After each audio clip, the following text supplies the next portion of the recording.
and I relocated here in 2020, so it was hard to see what was around when we first got here because everything was closed. But as we started getting involved in some of the community theaters, we just started seeing some gaps in the programming for families and kids. There's a lot of great community theaters that do a lot of great work, but there's not many formal theater education programs on this side of the river that run consistently year-round.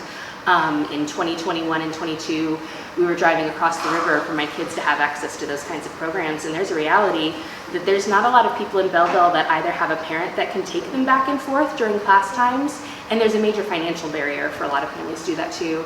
So we decided we needed to develop kind of that theater education programming on this side of the river that we can make as affordable as possible for people. Down the road, we're hoping to offer a scholarship program for kids that can't afford the tuition that we do have. And then on the other side of it, there's no professional theater companies on this side of the river. There's a ton across the river, there's none here. So any of the actors that, you know, like Jess and I, that are former professionals that decided to get married and have families, and that makes those full-time careers hard. You know, a place for us to go work with professionals and do some professional quality theater here. So you don't have to go across the river if you want that quality. And again, thank you for trusting us with your kiddos. Sign up for more summer camps. We have production camps coming up. We have Fairy Tale Courtroom. So we just wrapped up our very first week of summer camp, and our morning session was a fairy tale camp where they got to mix up and twist up fairy tales that the students wrote and designed, and they designed the sets, they designed their costumes, they wrote all the dialogue and blocking, and it was pretty incredible to see how much these kids accomplished in very little time. I mean, they were only here 3 hours a day. The lights, the design, the script, everything came straight from the kiddos. So Gracie, who's my daughter, decided that Gumball here needed to be one of the main characters, and he played his part to perfection. They had about 9 hours.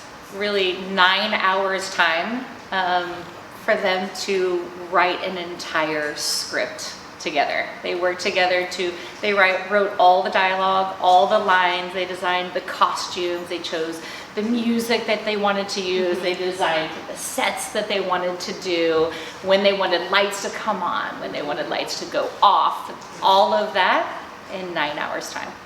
Yeah, it was incredible. They really had to work together as a group to make that come together and happen. Another kind of surprising element that we've seen, most of the theater camps around here that do exist are performance-based. The kids come in and perform a show.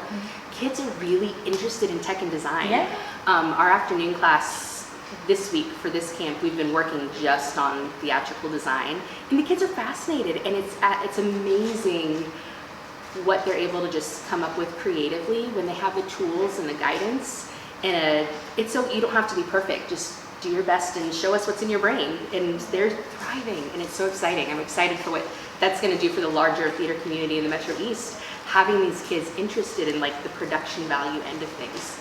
Yeah. It's very exciting.